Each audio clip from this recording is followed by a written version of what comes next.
This is Fortress on a Hill. Thank you for joining us. I'm Henry. And I'm Danny. We're here to tear apart recent stories about our nation's armed forces and our veterans. We hope you'll take a critical look at what's happening with our military. And we hope you enjoy the show. Now, let's get started.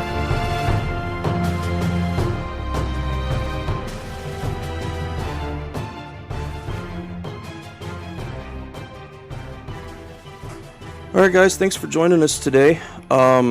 We are hosting our own little moral injury panel today, and moral injury is a really fascinating subject to me, not just because I deal with it at times, but because it really points out some aspects of our culture, aspects of our military that people don't generally talk about.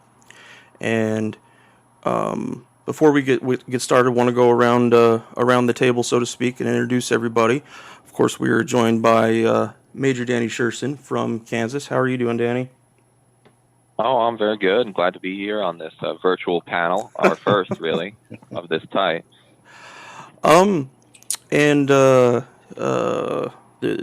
Danny's the only one who's going to be forgiven sharing a little bit about themselves. So we're going to move around and we'll let everybody tell a little bit. So we have, very excited to have him here, Pastor Josh Morris. Josh, how are you doing? Doing well. Thank you, Henry. So my name is Josh Morris. I am a chaplain in the Army Reserve. And I'm also a hospital chaplain on the civilian side. I work at a pediatric hospital here in Kansas City. So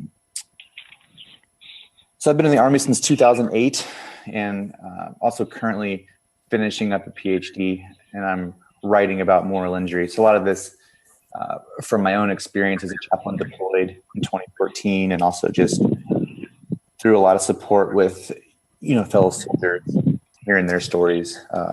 Just got really interested in what's going on with moral injury. Great. It's outstanding. I mentioned before we got recording that I'm really thankful that people like Josh are still part of the military and want to be there for troops in whatever situation they're dealing with. Now we move around to a fellow I've wanted to have on the podcast for a long time, but he's out doing things for the troops, and he is our famous Warax. How's it going, brother? Hey guys, what's going on? Glad to be here. So thanks for having me on, and I'm glad we could work this out. Yeah, no, I was so glad that you're here, dude.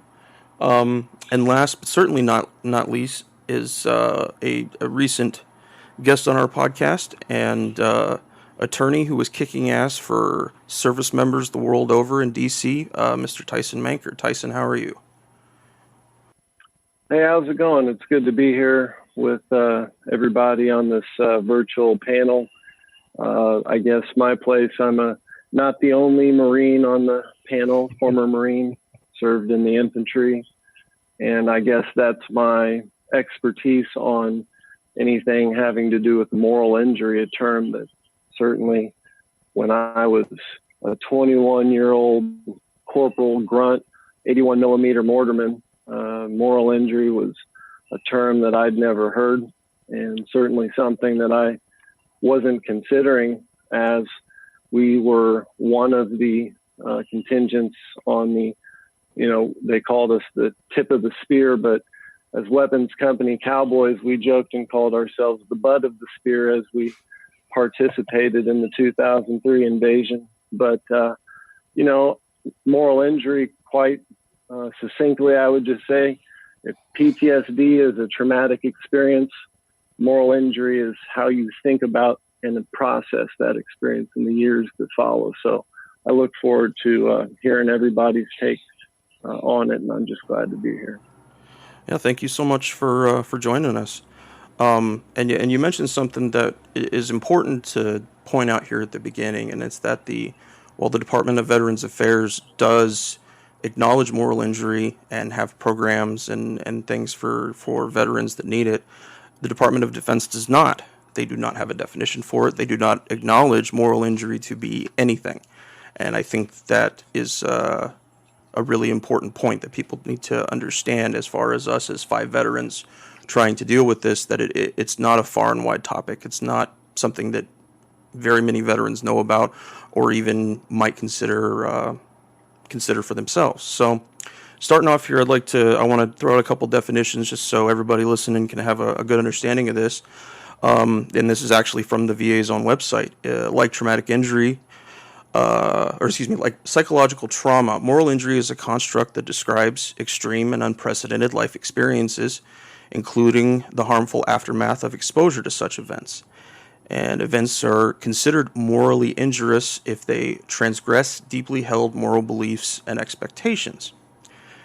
Thus, the key precondition for moral injury is an act of transgression, which shatters certain moral and ethical expectations that are rooted in religious or spiritual beliefs or cultural-based, organizational, and group-based rules about fairness, the value of life, and so forth.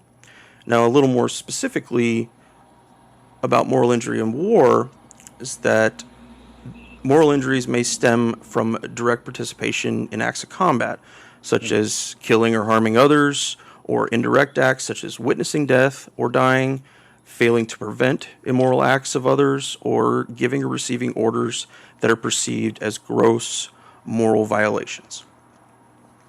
So I thought the best place for us to start today was to talk about thank you for your service. And I don't know all of your individual thoughts about thank you for your service, but I'm going to make a few reasonable presumptions here. I'm going to assume that you don't find it very valuable, and that when people mention it to you, you go through a process where you're trying to understand what they're trying to do. And so I'd like to throw it out there. What are some of the values we assign to thank you for your service? And in what way does the person asking the question matter? And how do we share our thoughts and memories about combat through people's vacant attempts at respecting one's service? Danny, how about what do you think? Well, I'm jaded on this, obviously. I'm sick of thanks for your service. Certainly we overestimated or over-exaggerated the extent to which veterans were treated poorly in the Vietnam era, but it did happen, okay? And that's unacceptable.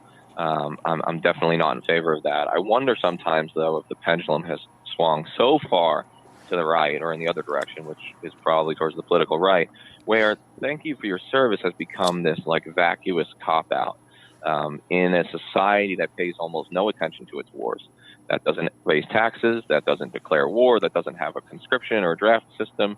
It seems that, to me, thank you for your service has become sort of a form of insecurity or a form of sort of checking the block that, I never think about the wars you're in. I'm not particularly interested in whether they're going well or whether we should be fighting them at all, but I want to thank you for your service anyway. And that's not really meant to be a knock at people who say it, because I know some of them genuinely mean it, but I think it does testify to a complete lack of understanding of what it is that veterans go through in the current wars on terror, which I don't even know how to label them anymore.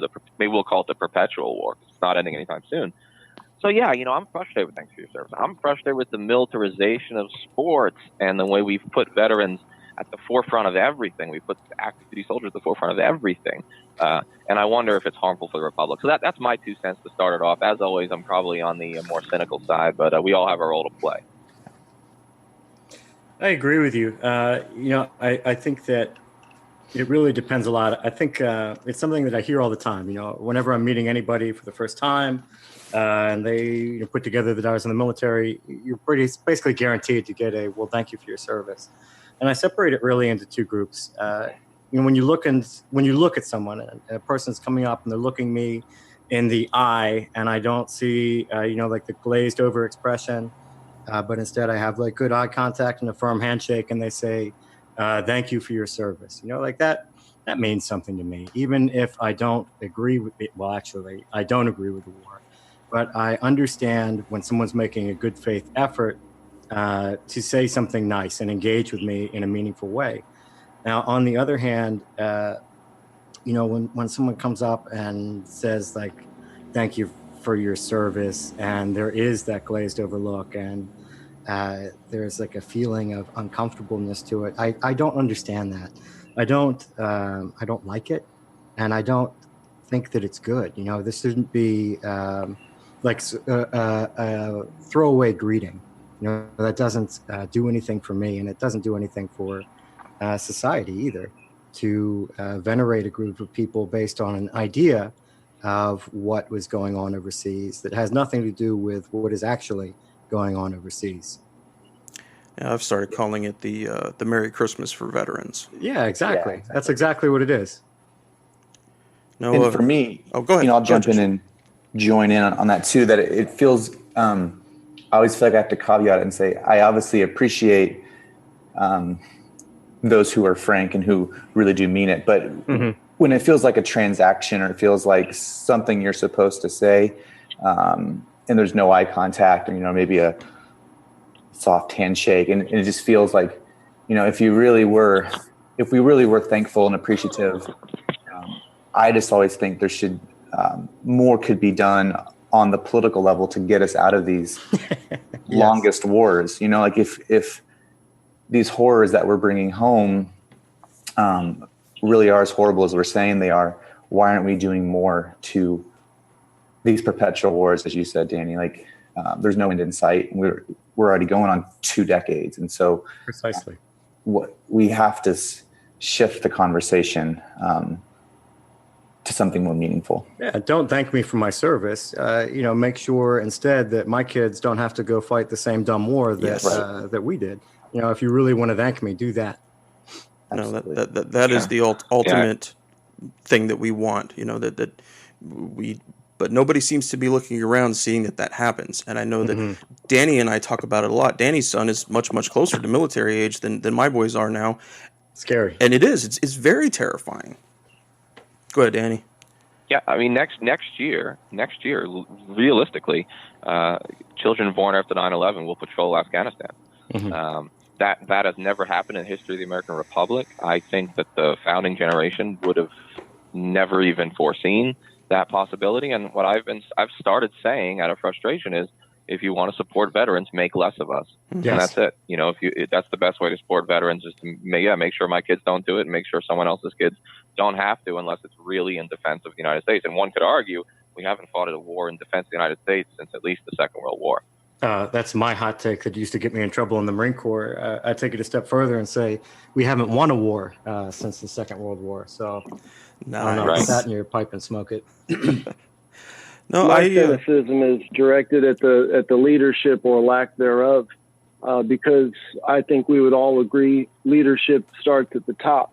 Yes. And when you see how the DOD has treated veterans, primarily bad paper veterans, what incentive do the American people have other than to follow suit and really not give two craps about the treatment of veterans and fall for the talking points on various ideological issues? There are those that want to systematically dismantle the VA for ideological issues that have nothing to do with veterans. So I see the failures in government, and ultimately everything that everyone has said is accurate, especially in that it is the role and the duty and the responsibility of people to make sure that we haven't fallen asleep at the wheel. And I think for a large part we have.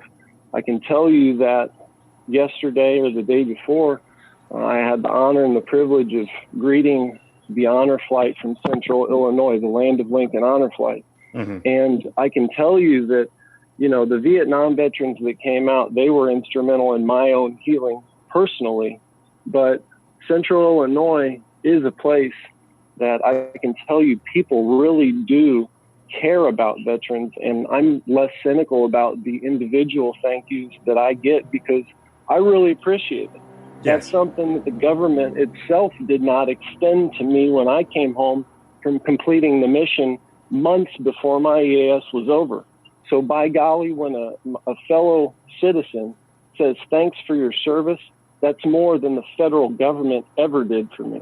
So again, I think the leadership failures start at the top. It does feel like, especially if we're thinking about it from Uncle Sam, it does feel like a very failed thought up slogan that really has no meaning. You'll see it on TV. People, the NFL will have commercials during their time of the year, and Yeah, please other stand. other places, and I'm sitting there struggling to figure out the meaning here, because you're trying to put this out to so many different veterans who have so many different experiences, and you're basically lying to all of them. Yes, well, it's more of the same, right? It's Exactly. another lie. It's Exactly. another It's empty just phrase. It doesn't mean anything. it's just another empty platitude that and like what Danny mentioned earlier, it allows people to go on with their day. Here's this Yes. person, I know they're a combat veteran, they must have seen horrible things. I gotta fucking say something. So thank you for your Thanks for your service, man. Exactly. So I have two quick thoughts on this that I wanted to throw out. One is I always find it much more thankful, we'll say, when I know that the person is a fellow veteran, especially veterans of past wars. Exactly what you were talking about, Tyson, that those links to other warriors, especially from other generations, is really very instrumental in healing. And I'm sure they go through similar processes with throwing out all the thank yous as well.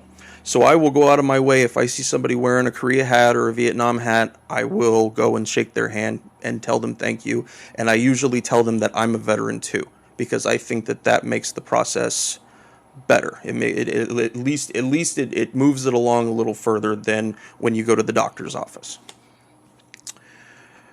All right. Yeah, I agree with you. Can I jump in with one thing that Sure, go I've for it, been man. thinking about? I've been trying to put it together in my head. There's one aspect to thank you for your service that I don't think that we talk enough about, and it's the guilt, that I believe that I can see drives a lot of these people. If someone comes up to me and says, thank you for your service, I never could have done what you did. Like I don't have what it takes to be a Marine, to be an airman, to do whatever. And with those people, I always take the time to try to correct that, because I think it's unhealthy. I think that it is at the heart of a lot of what's wrong with the United States, is that we have come to put veterans on a pedestal that's really not deserved, where we act like a veteran is better than a regular person. And what I take the time to say to somebody who says, I can't do what you did, is one, I laugh because it's funny, because I'm a Marine and I know that anyone can go through Marine boot camp. Like I know that for a fact. I've watched it happen. If you go to the recruiting station and sign the contract, you will become a fucking Marine. Like, you know what I mean? Like the government is not going to not let you be a Marine. You have to try real hard to make that not happen. And, for me, and I used to tell this to my guys too, my junior Marines, being a Marine is the easiest goddamn job in the world. All you have to do is show up where you're supposed to be at the right time, wearing the right clothes, and someone else will do everything else for you. So I think that it's really important to dispel this idea that because a person did not serve, that somehow makes them less valuable than anyone else. Because the truth is that all of us are in this together, and we need to work together. It can't be this, we put it all on the vets, and the vets will somehow figure all this shit out for us. It's silly. It's just not accurate. It's not true, and it doesn't reflect the best path forward. I really like your point, and sometimes I wonder why we put soldiers on the pedestal that we do.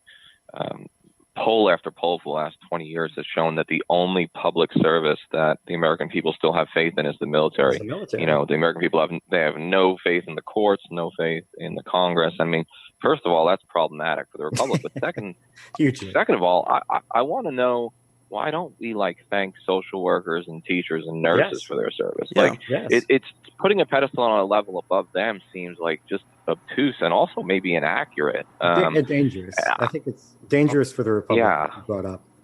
But it plays into a lot of those misconceptions that Matt was mentioning about, where do civilians go to learn about the military? Where do and that's the whole reason we're doing this today, is we want those additional voices to get out there. But they blanket all of the politics with love the veterans, be there for the veterans. So people that are caught in the middle, who have no family that have dealt with the military or have no military experience themselves, who can they trust? Who sounds the most trustworthy at that moment? I've gone to saying thank you for your sacrifice. I think that somebody pointed it out to me at the Vet Spar event I attended, and everyone in the military sacrifices. You could say that to family members and dependents too. Everyone does. And so it takes a slightly different angle on thanking someone, but it doesn't, it gets rid of that really tricky word of service. That's the problem for all of us, isn't it? Is what are they thanking us for? Where's the service? Yeah, I don't know. I was doing a job, and that's something that I told guys when I was still a Marine Corps sergeant. They talk about my guys that talk about duty and honor and all this other stuff, and say like, yes, duty and honor, that is good, and we must act in a moral way, and we must do our jobs properly to the best of our abilities. But remember, at the end of the day, this is a fucking job that we're getting paid to do, and we're actually getting paid pretty well if you look at all of the benefits that come along with being, a federal employee that carries a weapon and wears body armor. We have actually a lot going for us. And this idea that we're owed something else beyond what our contract stipulates, which is that they'll feed us, clothe us, take care of us if we get broken. I always, I'm uncomfortable with it because of how, because of what we were all just talking about, how that separates the military servicemen and women from the population at large. Yeah, and then with that, if I can jump in, with the guilt thing, I think one thing I like what you said, Henry, about the sacrifice versus service is for those who wonder why they're being thanked for their service when they feel like, man, I was just, doing 42 Alpha type work, like I was doing HR stuff. Like I wasn't, kicking in doors. I didn't do anything. So then the guilt goes the other way of like, yes, you shouldn't be thanking me. I didn't do anything worth thanking. But if you switch it to sacrifice, like when you're there, you don't know. Like it's only in hindsight that you were safe, right? So I mean, it's in the midst of it where sacrifice instead of service might be a better word. So that's really helpful, I think. So I'd like to switch gears here a bit and talk about military family, or I wrote in my notes calling it warrior family. And that is the relation that we have with other veterans that we actually served with our units. And Tyson, when I sat down with you and we talked about your experience, I got a very different view, a very different experience from what most veterans deal with. And I'd like you to just tell us a little bit about that and your own dealings with moral injury, how the type of discharge you got affected your notions of military family. You expect Marines to be there for one another. That's the line, always faithful, right? Semper Fidelis, leave no Marine behind, right? Well, when I came home, days removed from Iraq, I found my entire command turning on me like the biggest terrorist because I had smoked a joint with a couple of my fellow Marines. And I've heard since that, you should have known better. Well, I'll tell you what, when I came back, the things that mattered before deployment were not the things that mattered after deployment. And, we didn't realize what pain we were in, but to have the traumatic episodes of war not even be addressed. And, the next thing that I knew, it was a new trauma created from my own family that I've said more than once, and I attest to this day. The biggest source of pain for me is the way that the Marine Corps turned on me, not the war itself, because I was not only, I come back and one of the Marines had been caught and under CID pressure had given everybody up. So I'd been snitched on. And then my own command did everything they could to violate my constitutional rights. They interrogated me without counsel. They threatened me with 50 years of imprisonment. This is the kind of stuff that we were putting people in Guantanamo for. I was receiving the same kind of treatment the moment I stepped off the battlefield. Mm-hmm. That kind of, just sabotage from your own family, it's tough to put it into words, to describe. And I guess my biggest disappointment is, I think due to the hierarchy, the dog-eat-dog nature of the services and the hierarchy whether it's real or perceived, of the MOSs. I remember as an infantryman jogging around 29 Palms in formation, singing cadences like, "Look all around and what do I see? Bunch of pogue bitches want to be like me." And that's the kind of mentality that we had, that you are not as good as us. And in the same kind of way, we chewed each other up and spit each other out. And I was on the receiving. It didn't matter that I was the first non-commissioned officer meritorious in my group of boots. And I picked up and I was a squad leader, and I was gun one, the fastest gun, adjusting gun with Matthew Nail, the fastest 81 gun, arguably in the Marine Corps, in the world at that time. We went over to Iraq and did our jobs with efficiency. And I come home and got literally cannibalized for one piece of minor misconduct. And I don't think people realize the effect that can have on someone's life. I mean, I've now been contacted by hundreds of bad paper veterans who all tell the same story. And I think that, you know, like I said, my healing began when I started hanging out with Vietnam veterans, who were the group to welcome me with open arms and say, "Hey, thank you for your service. Truly, come sit in a room and laugh with us. Come have good life experiences." You know, so I'll tell you what, I think that the Marine Corps and the fighting forces, they always have to have some sort of a animalistic mentality as far as we've got to go kill other people to keep our national security safe. That will never change.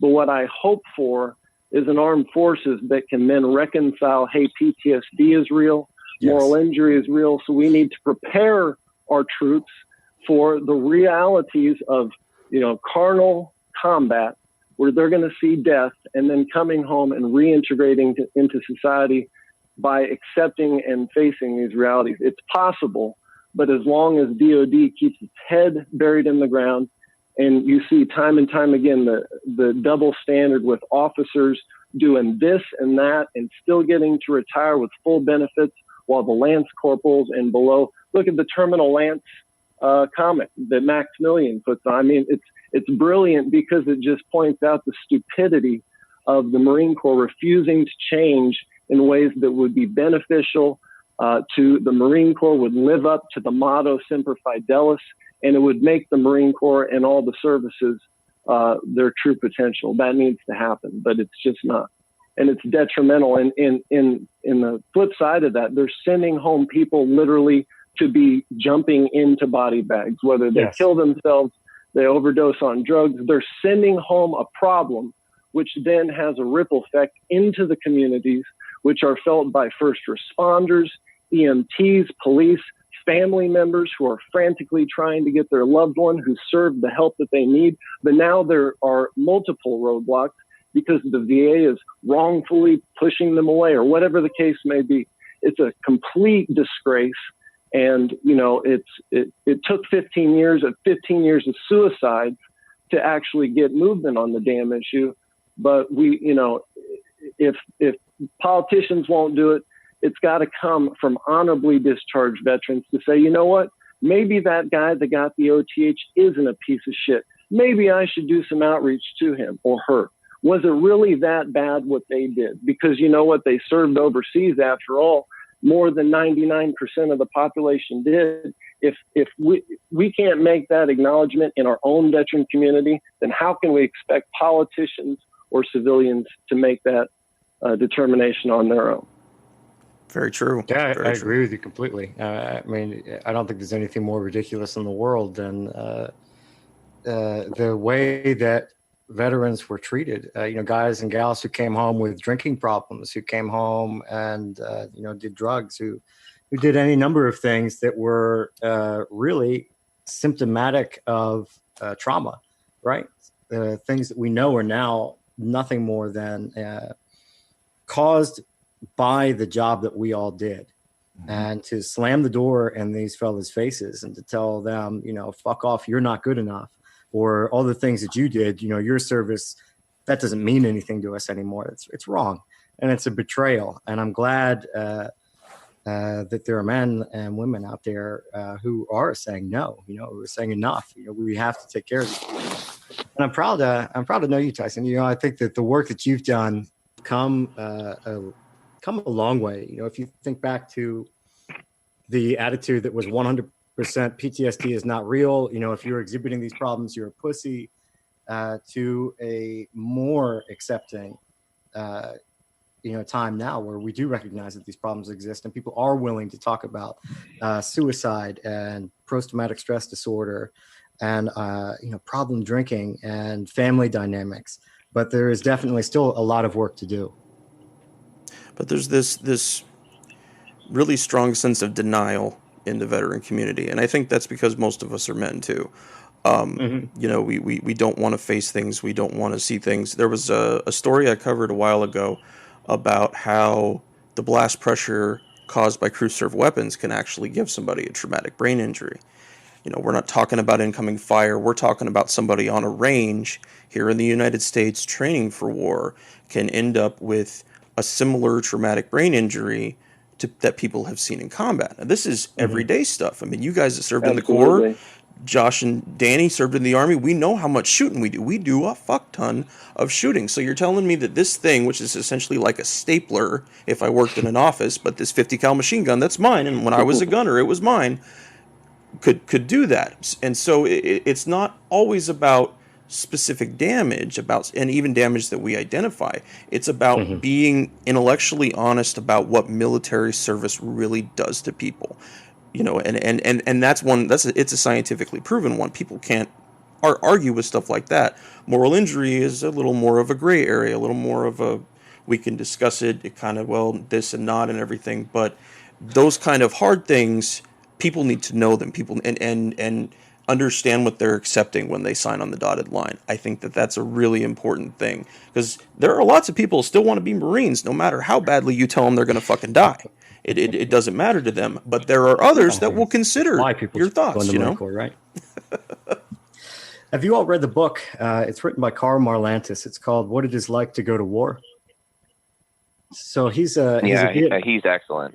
He's amazing. Really excellent. You know, I think that reading this book, so Karl was a Vietnam Marine Corps infantry platoon commander, and had typical experiences in Vietnam for a Marine Corps infantry platoon commander, and came home and had his life had challenges in his life that we see very much in today's veteran community, with alcoholism, with risk-taking behavior, and the problems that come personal and public along with that.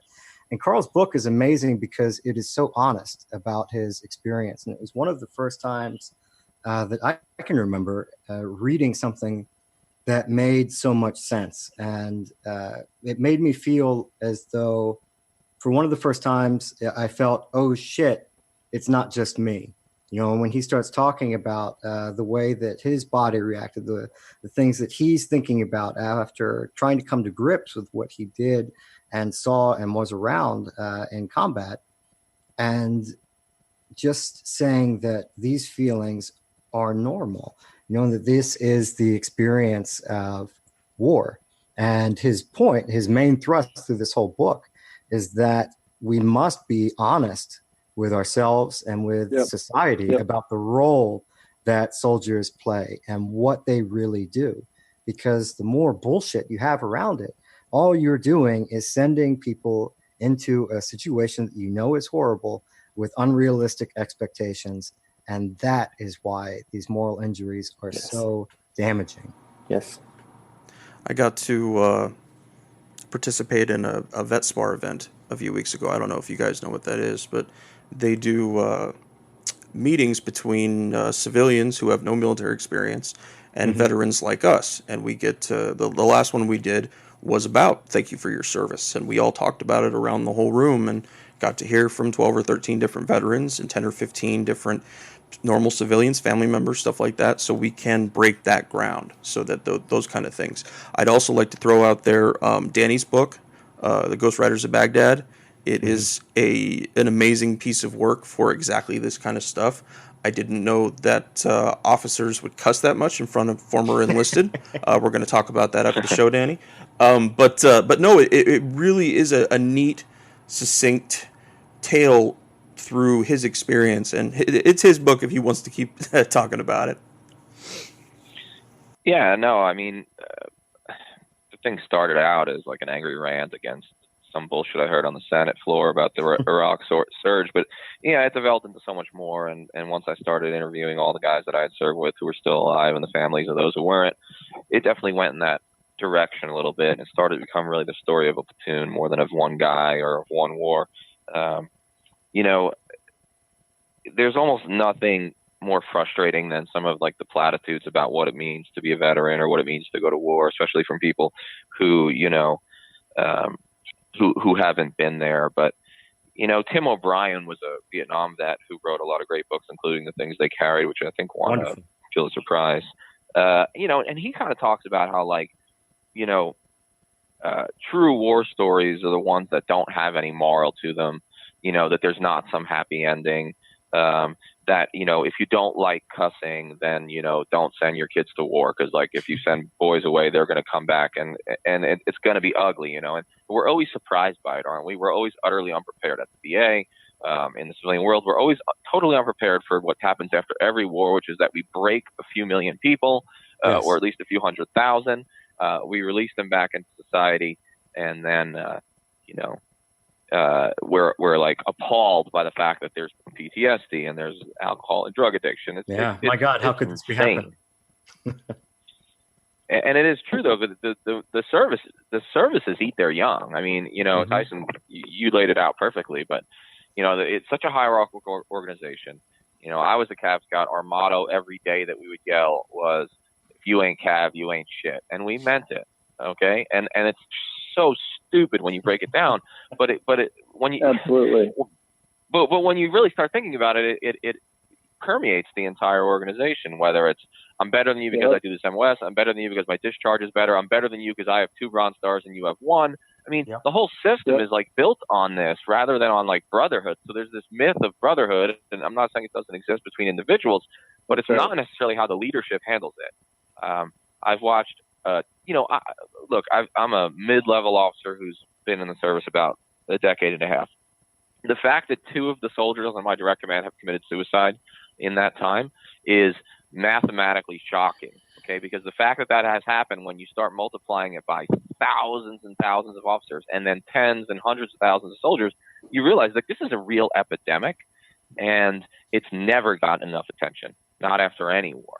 And the truth is, we may have hit our heads in the sand, but we always knew this. Just yesterday, I was watching a movie from 1946, okay, a black and white film called The Best Years of Our Lives, and it's all about 3 broken veterans who come home, 2 psychologically broken and 1 physically broken. And this is a year after World War II ends. So we knew, okay?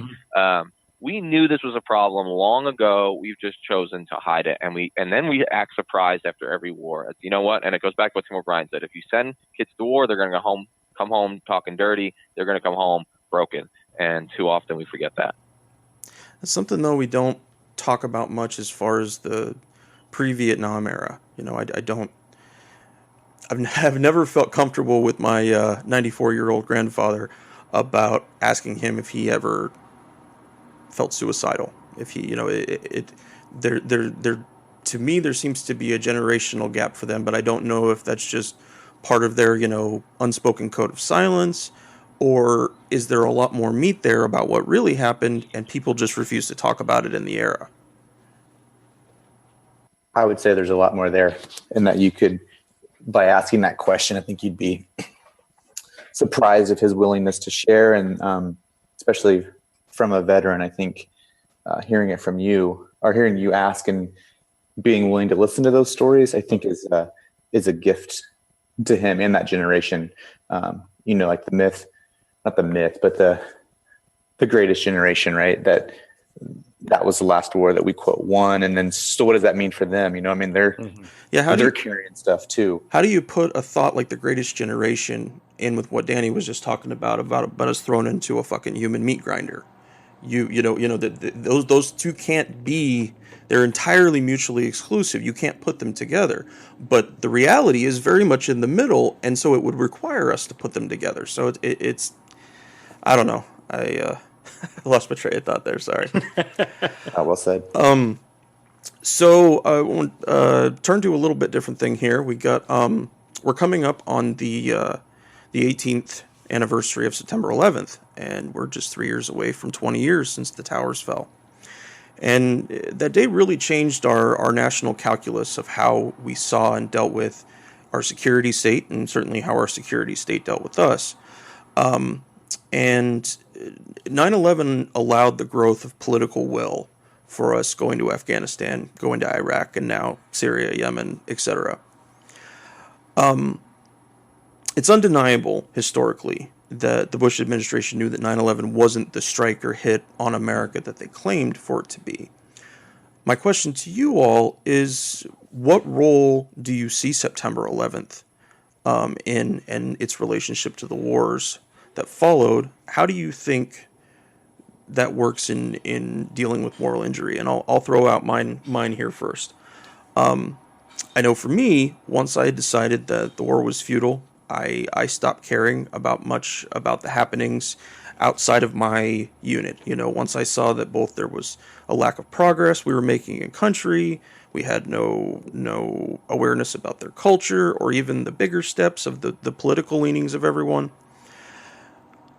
Once I saw all that, I just turned the volume down. I just, I'm going to take care of my Joes. We're going to get back from mission and we're going to redeploy. And Danny, I'd like to throw this one to you. You are a die-in-the-wool New Yorker, Staten Island born and raised. How do you see our collective relationship with September 11th?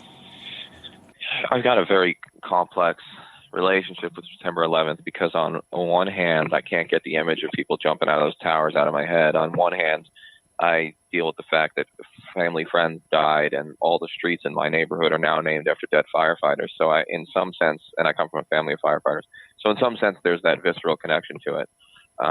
In hindsight, 17 years and 2 illegal wars later, or at least immoral or unnecessary wars, we can argue the legality. I think I've come to understand that September 11th told us more about ourselves than about Al-Qaeda. I think that 9/11 unearthed something very dark and militaristic in the American psyche. First thing it did was shock Americans.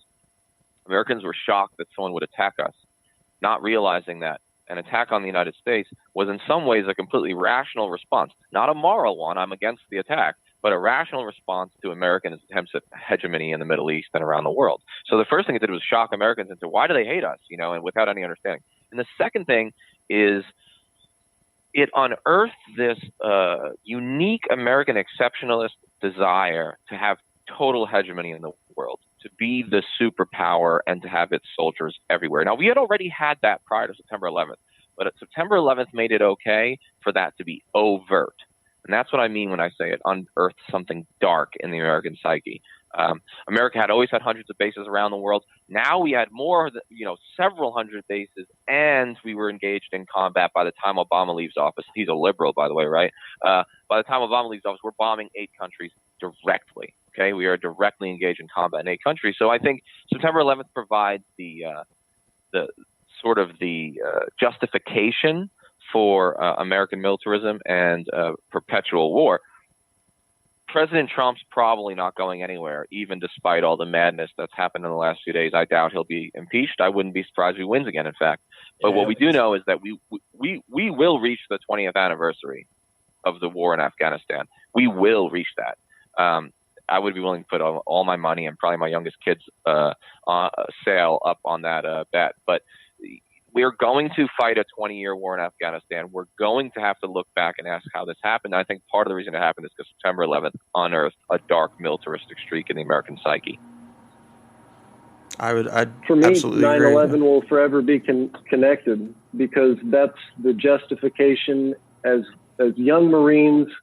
When we watched the towers fall from 29 Palms on TV, we instantly knew deployment, rotation schedule, we're going. We didn't realize how very much in the lead we would be.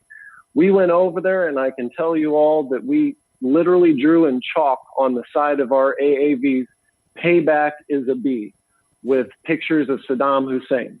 We believed that Saddam Hussein was responsible for that attack on American soil, those attacks, and that we were going to avenge those attacks. We were doing killing that needed to be done. There was nothing immoral for the killing that we were preparing ourselves to go do. And guess what happened? When we get over there, there's no military that was in charge of this policy. Little did we know that the perpetrators came from a different country, several countries over. As a matter of fact, it turns out that we should have never been in Iraq in the first place. That is what fueled my disenfranchisement when I kind of put these pieces together in the years after I was booted for doing exactly what we were told to do. And guess what?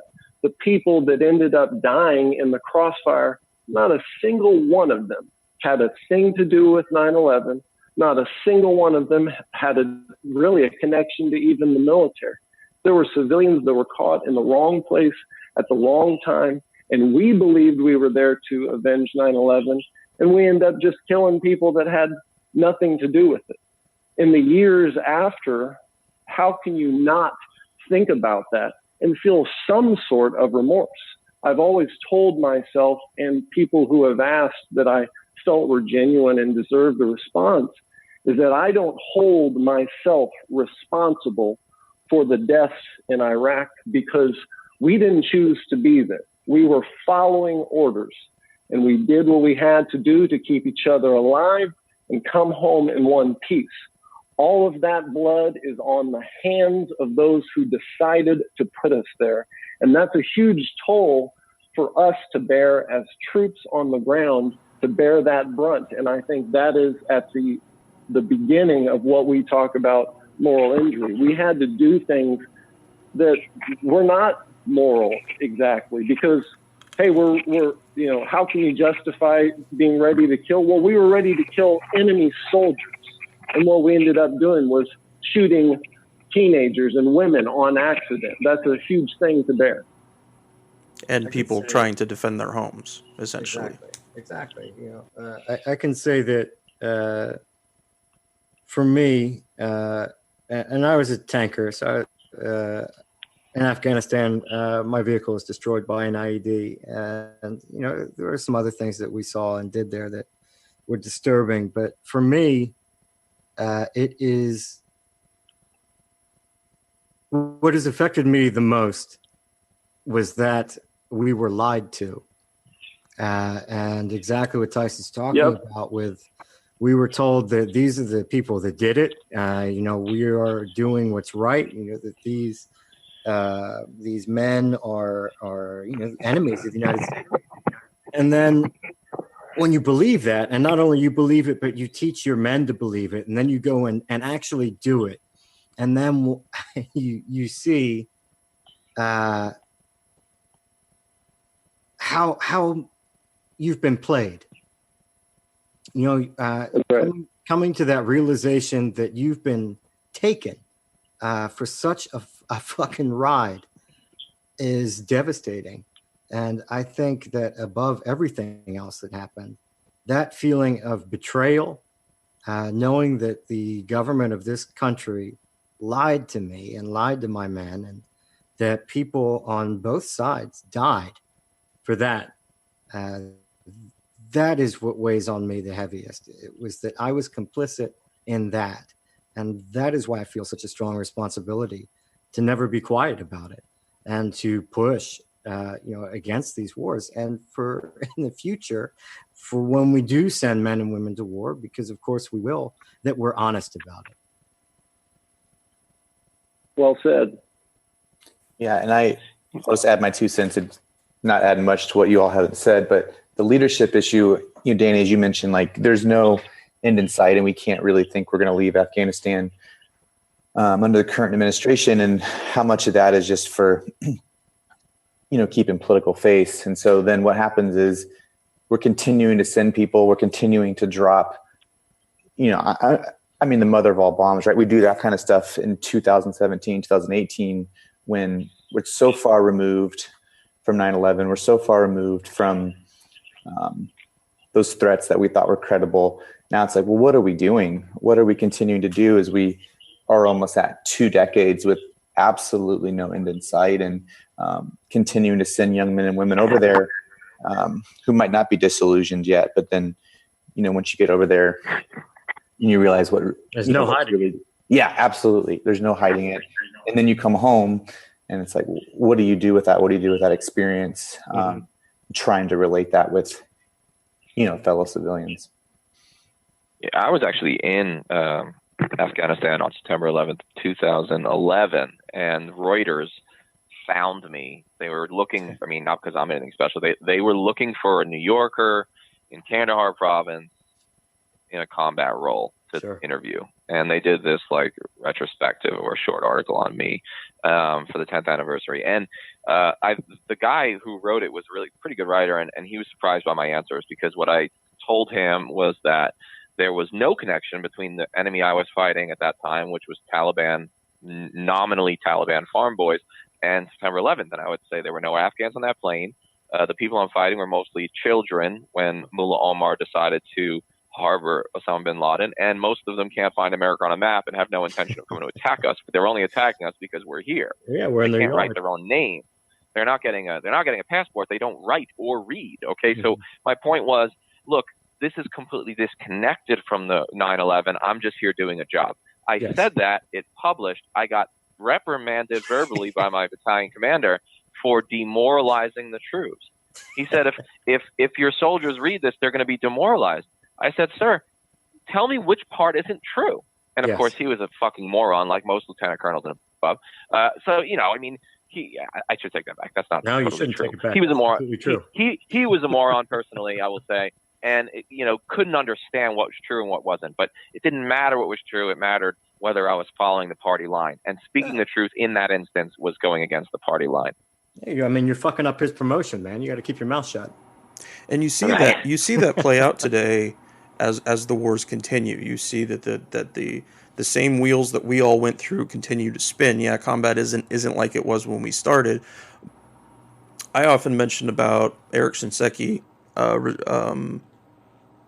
retiring after he went to Congress and told them that our invasion in Iraq was going to take at least 200,000 troops. And again, I know very little about him, but I have to actually wonder, where are those general officers whose cognitive dissonance is already at the top? Certainly there are still people in service who have been in almost that long. Danny, you're certainly included in this. Josh, you're also still in the service. That it just becomes that role, because troops we can't be into politics when we're going to the range, when we're training for combat. We can't keep up with the conversation or be as informed if we're fighting that hard, if we're dealing with that kind of stuff. So even guys today, there are still 18-year-olds, I'm sure, who are, I was told, hey, we're fighting this war in Afghanistan, I want to do my part, and come home, and their processes, again, almost 2 decades later, but it hasn't changed. There's nothing, and again, I don't know about you guys, I get really down on myself about feeling powerless to get that message out to more people. I want more people to hear us, to see what we're saying. But it's a very hard thing. And then also it's hard for other veterans to stomach, because they haven't considered these things. A lot of veterans don't consider these things, aren't considering the fucking meat grinder that is troops' existence. So,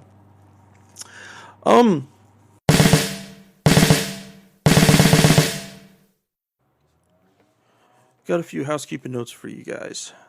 First off, there's several different ways you can keep up with the podcast. Obviously, subscribing with your favorite podcast place, iTunes, Stitcher, Podcast Addict, what have you.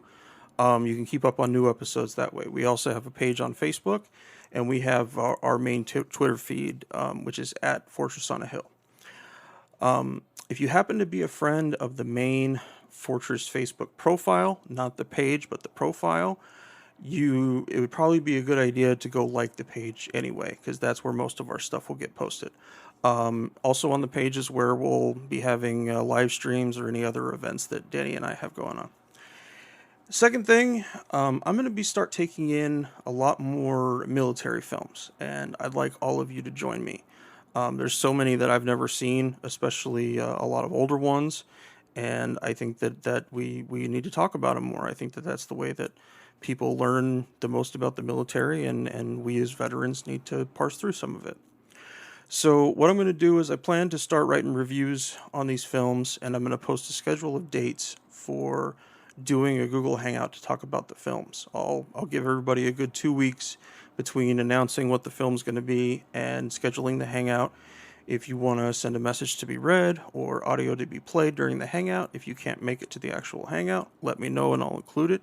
The first film I'm going to be doing is 2001's Black Hawk Down. It was a seminal film for me in learning about the military, and I think it's a really good starting point for us. And please email me if you have any suggestions for films you'd like me to add to the list. Third, we need some reviews from you guys. If you're an avid listener of Fortress on a Hill, please take the time, go to iTunes, leave us a review. We would really appreciate it. It's incredibly helpful for our downloads, and it lets others know the type of podcast we've created. Only takes a couple minutes, so please go drop us a review on iTunes. And lastly, we're always in need of more patrons on Patreon. Everything that Danny and I create for the podcast is out of our love for our fellow veterans and about the issues that we're covering. Unfortunately, love doesn't have a good exchange rate with the American dollar, so instead of love, we'll just take American dollars. It helps us pay for server costs, equipment expenses, advertising, and savings for big stuff down the road. A few dollars a month helps us more than you could possibly know. I'm currently in the process of redoing our rewards, so if you have anything that you want Danny and I to do in our rewards, please let us know. Now, back to the podcast.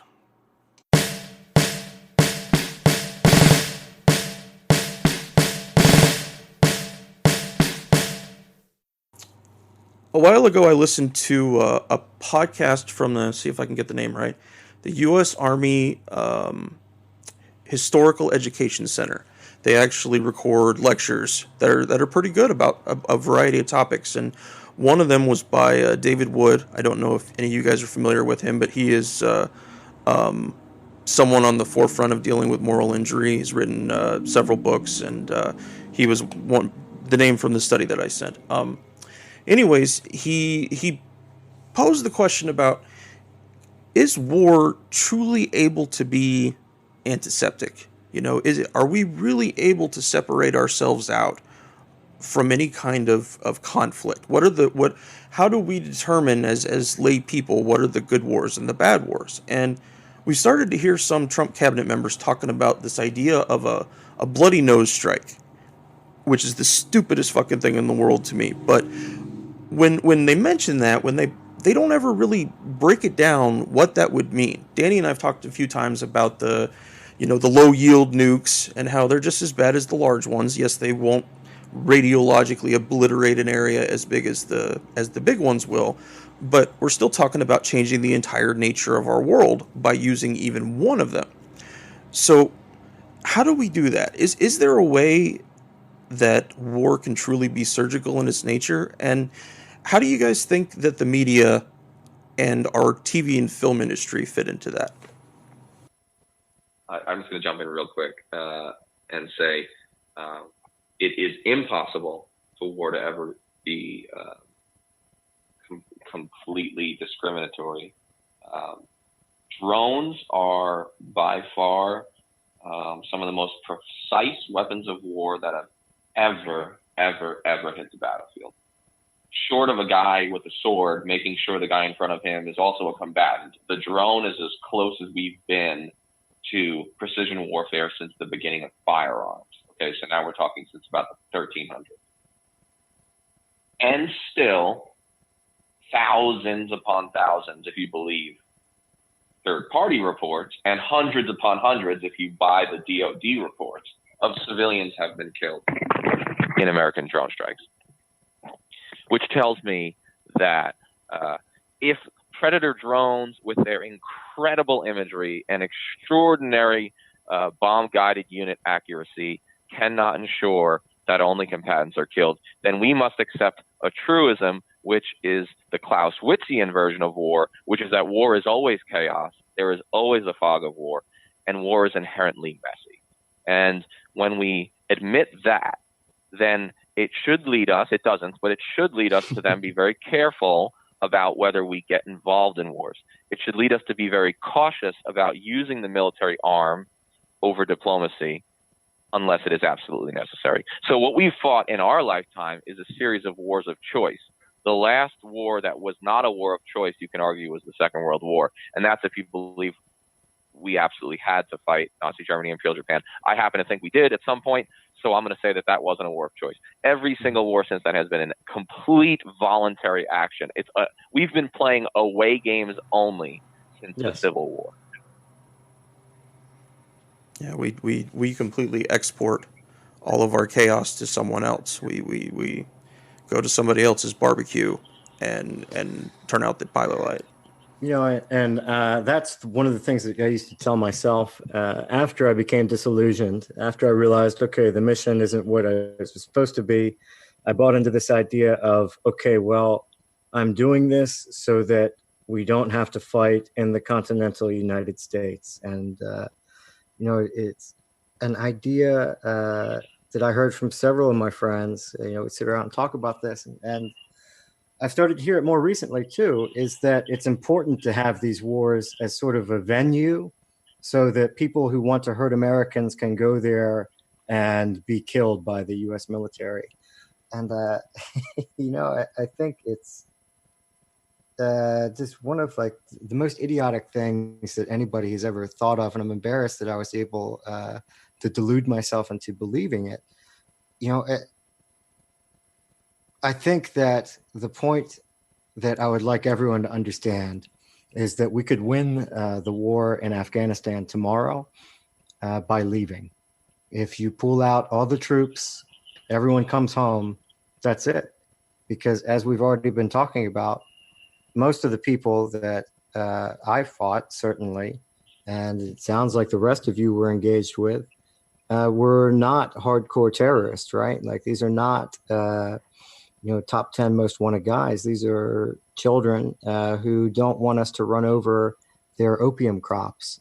They're people who, you know, pretty understandably are upset that there's a foreign army driving around through their country.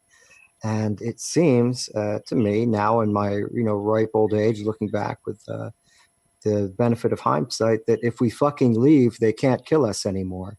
And we won't be killing any more civilians either, because we won't be there. I don't know, though. Maybe I'm just crazy. Well, yeah. I mean, I think I agree. I agree that we should pull out. However, I think at this point we should all agree that there is no win.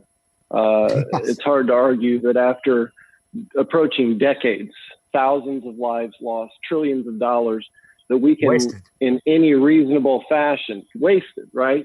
In any reasonable fashion, come home and say, mission accomplished, we won, they lost.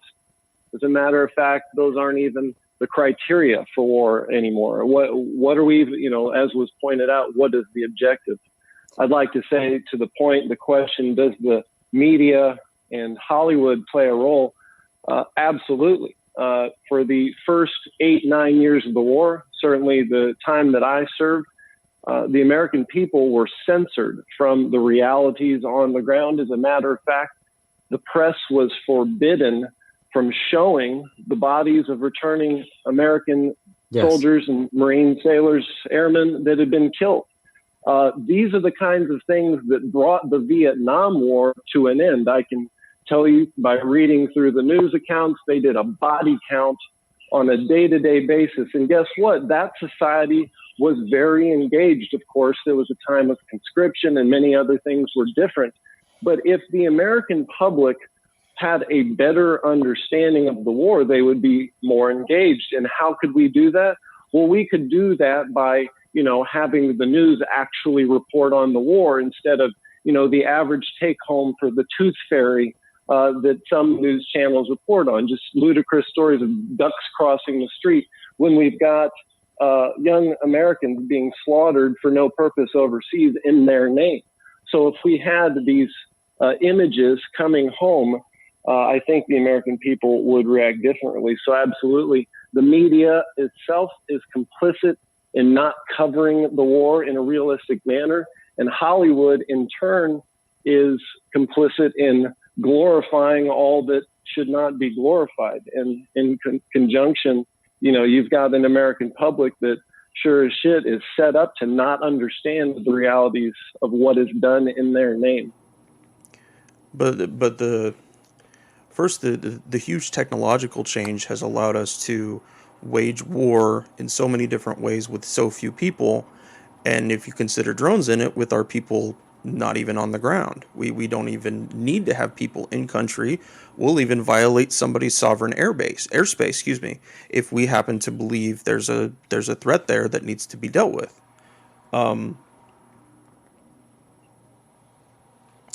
Sorry. I'll say Go that ahead. The problem is, I think that maybe the best opportunity that drones provide us now is the opportunity for American people to see what the war actually is.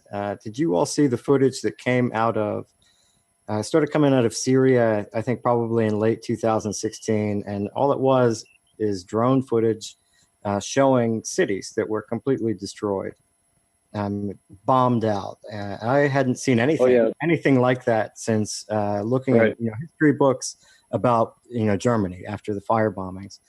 Look at that video. Good on Google. Find these images and tell me, looking at that the average person can't say that's fucking wrong and we shouldn't be doing that. And I think it is so important because Americans are so insulated from the rest of the world. If nothing else, just because of our geography, we really are on an island away from all of this horror that we do inflict on the rest of the world. And I think it's so important for the average American to really get an idea of what these wars actually mean. What does it mean when we say that, we went into this country? What does it mean when you say that you fired missiles, at a city block? I think that stuff is very important for the average person to understand and really, really understand too, not just hear about. It also includes our foreign weapon sales too, because we're giving lots of everything to Saudi Arabia, Pakistan, whoever wants it, and they use it in the way that they most see fit, which is probably on their own people. But no, in the era of Trump, even the basic information has been harder to get. There was that Marine that got wounded in Syria recently, and I don't remember what outlet it was, but they had to pry that information out of DOD. It was, you should know. We should be able to know, shouldn't we? Somebody should be able to say, what's the official stat count on deaths in Afghanistan right now for 2018? Please let me know. Or guys wounded in action in Syria. Why is that information able to be manipulated so basic people, even if we have completely forsaken, CNN, Fox, all those kind of things, and look for information ourselves, it's not even available then? And there are no anti-war voices for the most part in the mainstream media, whether it's Fox or MSNBC. The people that are brought on are retired professionals who have carried water for the U.S. government for so long that they've lost all sense of critical thinking. So the only military voices and the only intelligence veteran voices on television are these insiders. And they'll nibble around the edges. They'll say, well, this tactic is wrong, or, well, this president's administration isn't fighting these wars the way I would have done it, or the way the administration before did. But you don't get a voice up there saying, pause, everybody take a timeout, pump the brakes. What the hell are we doing overseas in dozens of countries? What the hell are American Green Berets doing in Niger when no one can find it on a map or pronounce it? I mean, those voices don't make it into the mainstream media. Instead, we get former CIA directors, retired generals. And these guys, some of them are smart guys, but they nibble around the edges of the problem. And instead of ever bringing anyone on who wants to tear down the whole superstructure, which is what we have to do, the reality is we're so far down the rabbit hole. We are so far through the looking glass that it's not time for nibbling around tactics or operations. We need to look at strategy and say, maybe this entire thing is misguided and counterproductive. You won't see that. I'm looking at CNN as I talk to you right now. You won't see it We've been doing this podcast for over an hour. There hasn't been a single word on television except Trump and Trump's lawyers. And you could watch TV right now and believe the United States has not been at war for 18 years. Yes, especially not in however many countries, too. What did we say? 8 countries are being bombed by the United States? That's strange to think about, isn't it? You know, like, how the hell did this happen? We're in 70% of the countries in the world. Those are the only 8 we have we're actively bombing, but we're everywhere else, too. That seems fine. The irony that these things are done arguably in the name of national security, but that we, I think, would all agree that extending these policies jeopardizes national security shouldn't be overlooked. The more that we rack up debt, the more that we overextend a smaller and smaller military, the more vulnerable to attack at home we are. I think we need to really get with the program here, realize that there are some serious adversaries around the world who are plotting maniacally right now, probably forming alliances that we wouldn't really like. And, you know, the long game of our enemies, if you do any research, is there. And we can't even see past our nose, which makes me worried about the future. We really need to, for all of the reasons stated, bring the troops home, get our financial situation in order, and, you know, consider the whole mission itself. I agree. Absolutely. Absolutely. So I'd like to talk now about collective memories. I know Ken Burns' recent documentary on Vietnam talked about how powerful collective memories of war can be, but more importantly than that, it shows that veterans do not always agree on our collective memory of any given event or war. Danny and I have mentioned on the podcast many times that we both see the war so differently for our fellow veterans. And so my question for you, how do we deal with moral injury in a climate where so many veterans either remember differently or and share that view with whoever might listen, to veterans who have no wish to have any part of the discussion? How do we deal with that collective memory? Well, I'll jump in with something we're talking about in the last question. Like, I've written about this and think about this, that it's hard to have a different memory of the war when the war that's being presented, you know, like, you're not allowed to show coffins, or you're not allowed to, you know, have those death counts. And so the memory that we're collecting of the war isn't as robust as the actual experience of the war. You know, literally censoring the information. Yeah. And so the memory then, which then gets into the very first question about thank you for your service, is people experience veterans as heroes or their head cases, right? They're either, they kicked in the doors and they did all the great things, or they come home and they're broken. Yeah, they're broken, suicidal head case. And so there's no real middle ground. And so what I've been interested in is, like, developing a more robust and a counter memory of what war means, what it was like, because it is ambiguous and it is gray, and it does depend on who you're talking to and maybe on what day, on what tour they're talking about. Like, we can't have a 17 plus year recollection of war that's going to be black and white. Like, it's going to be gray. And that's the point. And so to be able to heighten and prioritize those extra, counter memories, I think is our responsibility as a society, to have an actual robust view of what these wars have really been like. Josh, why don't you go ahead and give us your view about counter memories? Kind of explain them a little bit. What should we be looking for in looking about this topic? So I got into that when I was in school, reading a lot of critical theory, reading a lot of Foucault, and he talks about the French response to World War II and the counter memories of that experience, and what were the films talking about the French response to World War II. And so then he takes that, as he normally does with most things, and he looks at memory of, well, who does memory serve? It serves those who are writing history. It serves those who are in power, and who are trying to maintain the hegemony. And so the counter memory then is okay, well, what happens in those in between spaces? How can we privilege those sites, whether it's as a site of resistance or just, hey, this is my story. I didn't experience Iraq or Afghanistan in that way. I experienced it in this way. So for me, especially as a chaplain, much of what I do in either counseling sessions or just talking to soldiers is just giving them a space to tell their story with you being non-judgmental and just allowing them to just unfold and describe what it was really like for them, instead of being told that this is what your experience was like. But it's to be able to start those conversations, like I was saying with your grandpa, that what was it like for you? And being willing to sit in that ambiguity and to sit in that pain of this is what war really entails. This is what it entailed for me. This is what it entailed for my family. This is what it's been like for me to come home and try and go back to work or try and go to school and try to make sense and make new meaning out of what it meant to, do these things on behalf of the government or on behalf of your unit or just, yourself as an individual soldier. And so I just was getting disillusioned with movies about war.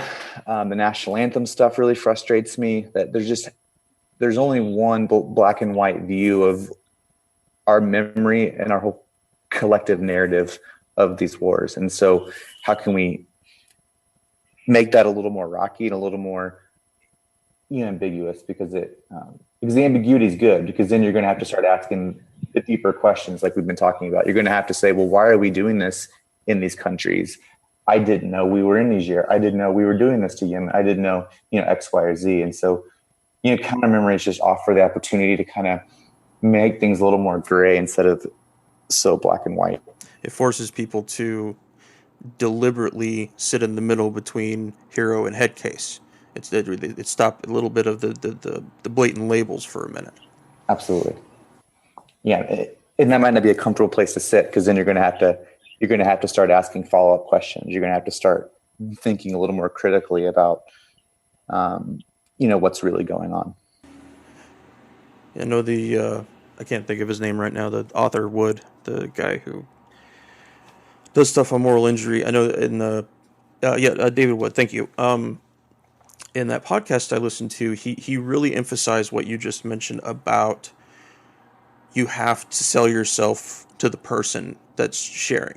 You have to find a way, and however you know them, to let them know you're okay with the discomfort of the words they share. You're okay. You're going to sit there and you're going to shut the hell up. That's the number one thing, right? Is that we need to listen intently without being judgmental and letting them get through what they need to say. Okay. Danny, you have any thoughts about this? Collective memory is a problematic thing, because I like to go after sacred cows, and one sacred cow is the Second World War, for example. The collective memory we've been fed about the Second World War is really mythologized, really sanitized. It's this whole idea of the greatest generation and the perfect war, the good war. And there's a book called The Good War, in fact, that's really takes on this myth. When the reality is the Second World War probably had to be fought, but it was fought in a very immoral way. I mean, our allies were the Soviet Russians, who had killed millions of their own people before and would kill millions more after. That was an alliance of convenience. Probably a necessary one in order to beat the Germans, by the way. But it was an alliance of convenience. And we firebombed people from the sky. We firebombed civilians from the sky on purpose and killed about 1 million of them between Germany and Japan combined. We killed 90,000 Japanese in a single night from March 9th to March 10th, 1945 with firebombs. And not only did we create such a firestorm that we incinerated people to death, but the women and children jumped into the canals of then Tokyo to try to survive the firestorm, but they boiled alive because of the heat that was reached. Okay, so this is the part of the Second World War we have to tell. It doesn't mean the war didn't need to be fought. It doesn't mean the Nazis weren't evil. It doesn't mean Japan wasn't an imperial aggressive nation. The point is, collective memories by their very nature tend to be sanitized. They tend to be moralized. They tend to be pro-American. highly patriotic to the point of mythology and legend. So I'm very nervous about what the collective memory will be of the wars on terror, or the war on terror, however we remember this. I'm almost positive it will be inaccurate. I think all collective memories are, by virtue of the fact, like some people have said, that there are just so many individual memories that to come to any sort of collective is itself a problematic endeavor. But we do create collective memories of war, and we've seen that with just about every war up to, including Vietnam, and soon we'll see with our own wars. And I'm really nervous about how the United States will choose to remember these wars. We're really, really good at declaring victory after losing a war. We're really good at changing the narrative so that we didn't lose, someone else lost. It wasn't really our fault. So the narrative behind Vietnam, the collective memory, has become this. The soldiers didn't lose. They won every battle. They won the war. It was the politicians that made them tie their hands behind their backs and lost the war by selling out. Now, historians know that's bullshit. Okay, like serious academic historians can't get away with writing that because they can prove it to be otherwise. But it doesn't matter. It hasn't affected the collective memory. So the very concept is dangerous, and it's often nefarious. So, last thing for today, and I just thought of this just hearing some of everything you guys have been sharing. And what would we suggest from where we sit today to veterans trying to deal with their own moral injury? What would be something that any of us has found cleansing, relieving? I know, Josh, you mentioned about the honor flight. Were you talking about the honor flight? No. Who was talking about the honor flight a little while ago? I can't remember at the moment. You think it was Tyson? That was me. Oh yeah. Tyson, you had mentioned that seeing those guys off the plane from Illinois, that and talking with them, spending some time with them, that really had an impact on you. Could you talk about that a little more? Yeah, I mean, it's been a long road in the last 15 years. It's been a windy road, but I think in the end, you know, what needs to happen, what I've seen in my fellow Marines who have had their rocky times, and some of them made it, some of them didn't. But I think it boils down to a couple things. You gotta, one, find your purpose, you know, whatever that is. If your purpose is, you know, playing music or finding wilderness or having a family or getting engaged in civic engagement, whatever you feel gives you purpose. And it may not come to you right away, but you can't just sit there and be a veteran for the rest of your life and tell everybody about those couple of years while you were a veteran and have that be your only contribution to society. The other thing, I think, is you got to find your tribe. Whatever group of people you feel that you connect with, you know, I think it's a dangerous thing to kind of hole yourself up and say, nobody understands, I'm in it all alone, because you'll find yourself in dark hours, and in those dark moments, you need to have others around you. So find people, whether it's your local veterans groups, or reconnect with old friends if possible. Sometimes things have changed, and we feel that the civilian military divide is too far to be bridged. But I think if we revisit some of the memories that we had before war, it's healthy to seek out not just veteran friendship and camaraderie, but also reconnect with the civilian population in the community. So, you know, we're all leaders in our own ways, and I think that continuing to lead by example is truly important for a healthy lifestyle when you get out of the military, on whatever condition that is. Yeah, and Tyson, I can't agree. I mean, I so agree with you. That, I mean, it's communal. It's about community, and it's about not doing this alone.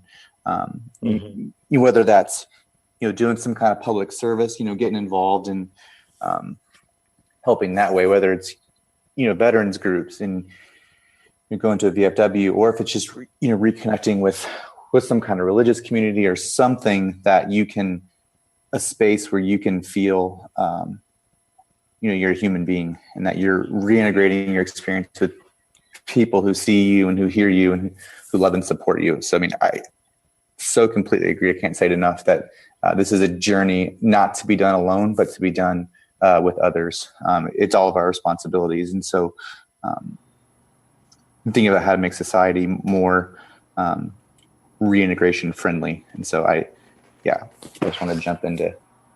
Well, we forget how much trauma happens to people in the ordinary world. You know, we begin to think that it's a veteran-only condition, and it's not.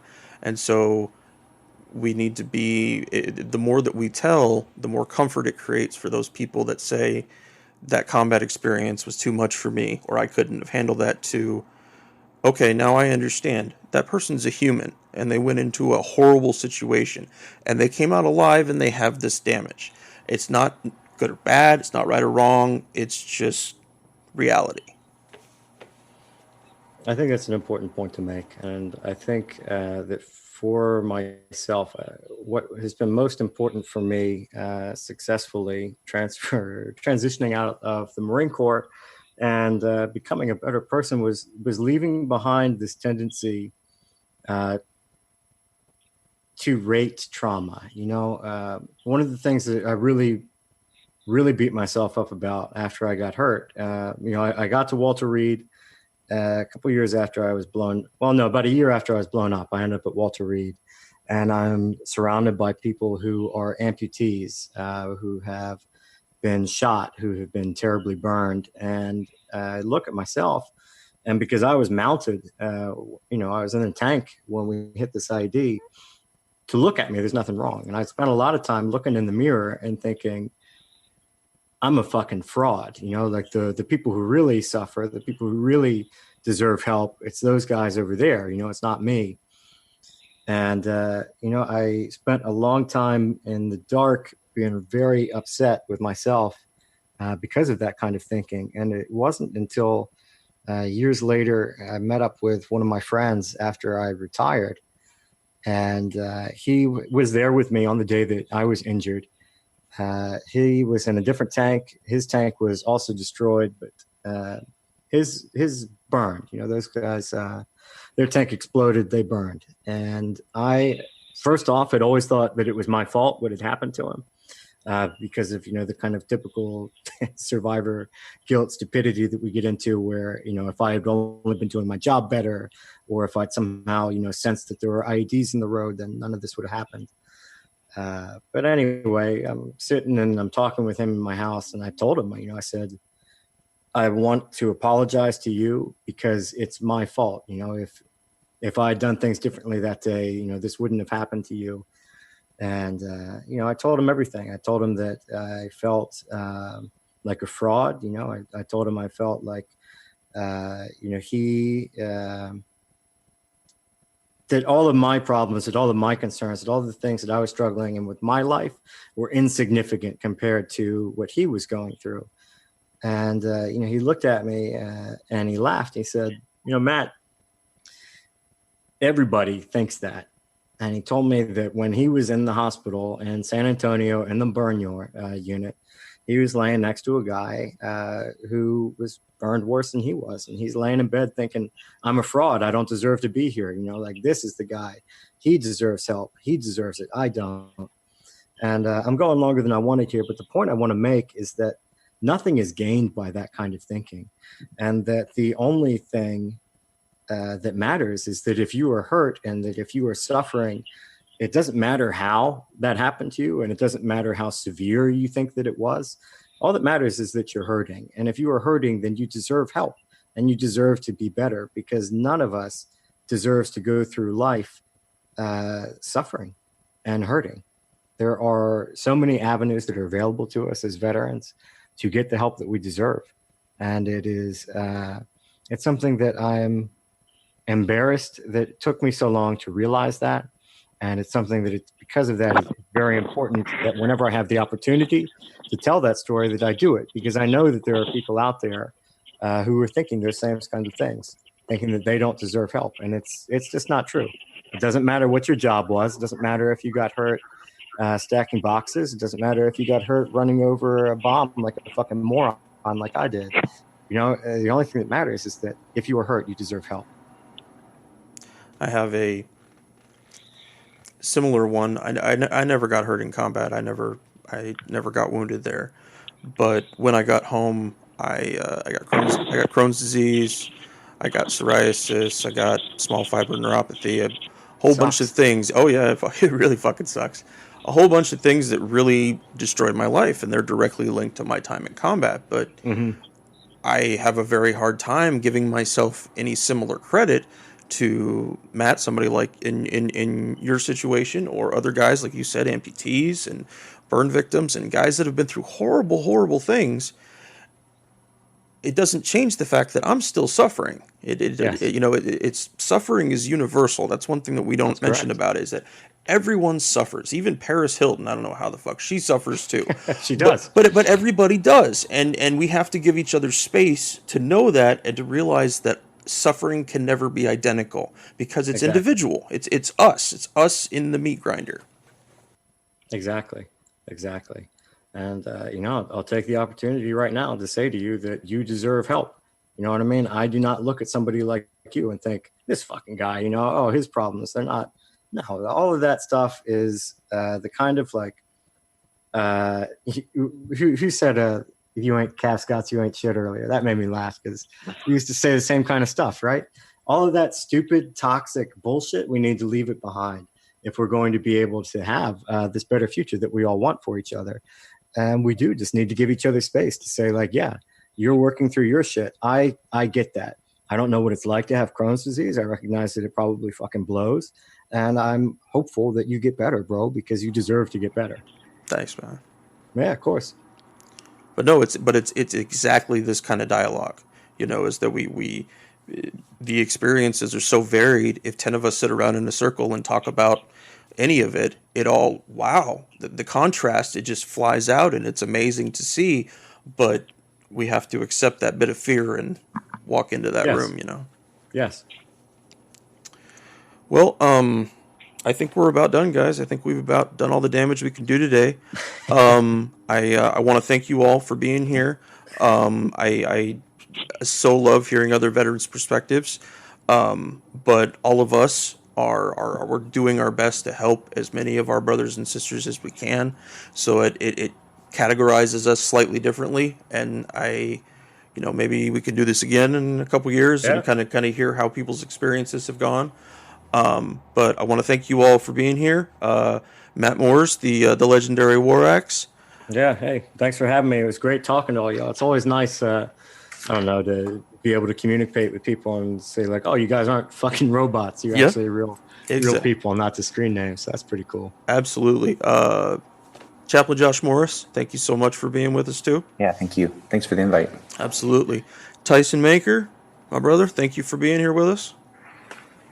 Yeah, thanks for having me. Take care of one another.